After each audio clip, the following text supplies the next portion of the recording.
కర్నూలు జిల్లా శ్రీశైలంలో 27 మంది మల్లన్న భక్తులు అస్వస్థతకు గురయ్యారు.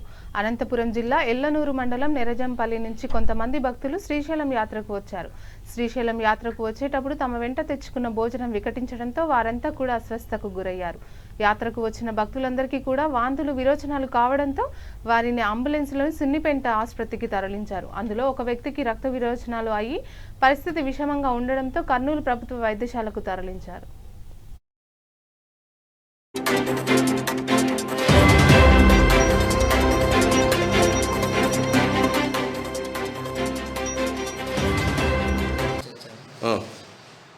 ఫుడ్ మాదే శ్రీశైలంలో తిన్నాం. ఫుడ్ పాయిజనింగ్ అంటే ఎక్కడ హోటల్లో తిన్నారా?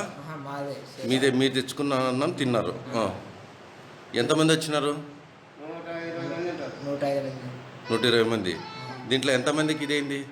27 మంది, 25 మంది. వాళ్ళు ఎక్కడున్నారు? వాళ్ళు శ్రీశైలంలో ఉన్నారు. శ్రీశైలంలో ఉన్నారు. ప్రస్తుతం ఇతనికి ఒక్కడికి బాగాలేదు.